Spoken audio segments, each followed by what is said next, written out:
శరన్నవరాత్రుల సందర్భంగా భారత ప్రభుత్వం నరేంద్ర మోడీ గారి నాయకత్వంలో ఈ దేశ ప్రజలందరికీ 2025 ఇయర్లో రెండవసారి దీపావళి పండుగను ముందుగానే జరుపుకునేటువంటి అవకాశాన్ని ఇచ్చింది. కొంతమంది మూర్ఖులకి జీఎస్టీ ఎవరు తెచ్చారు, ఎవరు పెంచారు, జీఎస్టీ అంటే ఏందో అర్థం కానిది కూడా సోషల్ మీడియాలోకి వచ్చి 10 ఏళ్ళు జీఎస్టీ పెంచింది భారతీయ జనతా పార్టీ ప్రభుత్వాన్ని మాట్లాడుతోంది. అట్లాంటి తెలియలేనటువంటి పెద్దలకి ఆ అమ్మవారు మంచి బుద్ధిని ప్రసాదించాలని కనకదుర్గమ్మ తల్లిని ప్రార్థిస్తా ఉన్నా. జీఎస్టీ నా కళ, మా సోనియమ్మ మానస కళ అని చెప్తా ఉంటారు కొంతమంది. 18 సంవత్సరాలు జీఎస్టీని పక్కన పెడితే 10 సంవత్సరాల అధికారంలో ఉండి వాళ్ళు తేలేకపోతే తొలి నరక నేర్చినటువంటి చిన్నపిల్లాడు ఎట్లయితే ఇబ్బందులు పడతాడో అట్లా అనేక అవస్థల్ని ఎదుర్కొన్న తర్వాత ఈ దేశ ప్రధాని నరేంద్ర మోడీ గారు 2017వ సంవత్సరంలో ఈ దేశ ప్రజలకు తీసుకొచ్చినటువంటి ఏకపన్ను విధానమే జీఎస్టీ. నరక నేర్చిన సందర్భం లోపల పిల్లాడు ఎట్లయితే తడబడతాడో దేశ పార్లమెంట్ లో ఉన్నటువంటి అన్ని పార్టీలను ఒప్పించి ఏకపన్ను విధానాన్ని దేశంలో తీసుకురావడానికి భారతీయ జనతా పార్టీ నరేంద్ర మోడీ గారి ప్రభుత్వం విశిష్టంగా కృషి చేసి అన్ని పార్టీలను ఒప్పించి జీఎస్టీ బిల్లును పాస్ చేయడం జరిగింది. భారతీయ జనతా పార్టీ నరేంద్ర మోడీ గారి నాయకత్వంలో జీఎస్టీ బిల్లు పాస్ చేసే కంటే ముందు ఛాయ్ మీద కాఫీ మీద వేసేటువంటి పన్ను 24 నుంచి 28% ఉంది. నేడు ఆ పన్ను 5%కి తగ్గించినటువంటి ఘనత నరేంద్ర మోడీ గారు. అందుకని ఏ పని చేసినా విమర్శించాలి అనేటువంటి మూర్ఖ భావం నుంచి బయటకు రావాలని మిత్రులందరూ కూడా నేను ఈ సందర్భంగా తెలుసుకున్నాను.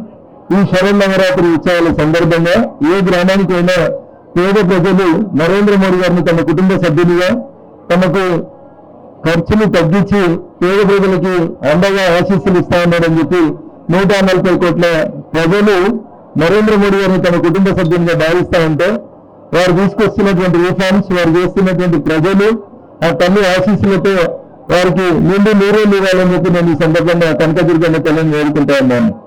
75 వసంతాలు పూర్తి చేసుకున్నటువంటి మోడీ గారు 24/7 ఈ దేశ ప్రజల కోసం, ఈ దేశంలో ఉన్నటువంటి పేద ప్రజలకి అంత్యోదయ లక్ష్యంగా పూర్ శుద్ధ సర్వుడు ఫస్ట్ అనేటువంటి లక్ష్యంతో పనిచేస్తున్నటువంటి గొప్ప నాయకుడు నరేంద్ర మోడీ గారు.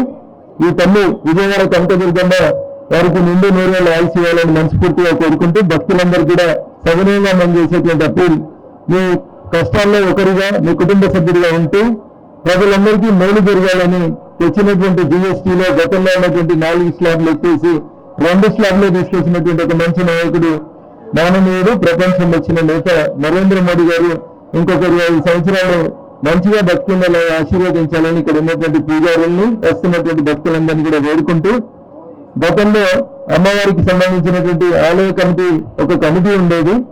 బహుశా కొత్తగా వచ్చినటువంటి మా ప్రభుత్వం ఇంకా ఆలయ కమిటీని పూర్తి స్థాయిలో విస్తరించలేకపోయినట్టుంది. దాన్ని త్వరలోనే మేము విస్తరిస్తాం. భక్తులకి సౌకర్యాలు కల్పించిన లోపల మా ఎన్డీఏ ప్రభుత్వం గొప్పగా పనిచేస్తా ఉంది. దర్శనం బాగా జరిగింది. సామాన్య భక్తులందరికీ త్వరగా దర్శనం వచ్చే రీతిలో ఏర్పాటు చేసినటువంటి అధికారులకి, జిల్లా కలెక్టర్ గారికి నేను ఈ సందర్భంగా శుభాకాంక్షలు, అభినందనలు తెలియజేస్తా ఉన్నాను.